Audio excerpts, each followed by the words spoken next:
I wasn't going to make this video. To be honest, I haven't figured out how to process all the information that's been coming out. We've known for a while that Bungie has always had a high burn rate.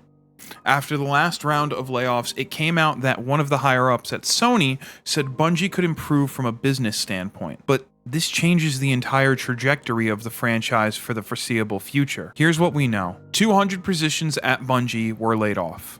They've canned multiple incubation projects, including Project Payback, which would have most likely been the next major installment in Destiny, arguably Destiny 3. On top of that, people from Marathon and the Destiny teams found out they were unemployed via Twitter. Pete Parsons said that they couldn't keep up with the multitude of projects they decided to begin production on, which isn't surprising.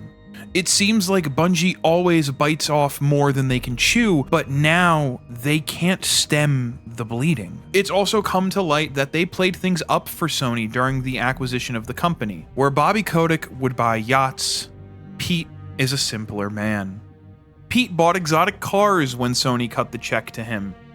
Unfortunately, they didn't know what they were getting themselves into when they bought Bungie. But here's the kicker. Two of the guys leading the helm for Destiny have left. Via Jeff Grubb, we have found out that Mark Noseworthy and Luke Smith left Bungie of their own accord. They saw the writing on the wall and decided to hang up their hats. The two of them have been involved in every major banger of an expansion. You could tell they loved this franchise, and while every decision made may not have been a fan favorite, no one can deny that when they were involved, the game benefited from it. In my opinion, this is a huge nail in the coffin for Destiny. I don't like framing it this way, but I don't feel confident about this franchise going forward. I've mentioned previously how I haven't been a fan of Echoes. In fact, the new season has been received poorly by most of the community.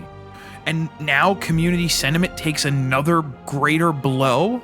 What do they expect us to do? Mindlessly throw money at them? I mean, I'm sure there are some people out there that will, just because they need their fix, but how much longer can this really go on for? I asked a friend if Destiny is dead. He said that it doesn't feel like it's so much dead, but more like the game is headed to life support. Things look dire. I don't see it happening without Sony stripping away the current execs and letting the devs make the game that they know we want. That's what happened with the final shape. The devs made the game they wanted to and they knew they had to make, and it received fanfare. I'll see Echoes through, but I don't know if I'll play the following episodes. In my opinion, Pete Parsons is no better than Bobby Kotick was at Blizzard. Just for reference, after that whole debacle happened with Bobby Kotick and Blizzard, World of Warcraft is in a better place currently.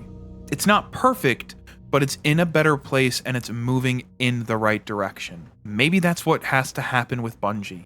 The final shape was arguably a perfect expansion. It was at least one of the best expansions we've ever had, and yet upper management decided all of this even before the expansion came out. They knew they were in the red and they were running on fumes, and yet the devs still delivered. If you don't believe me, go play the final shape.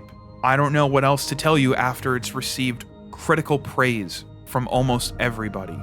I send my condolences out to anyone who's lost their jobs because of this.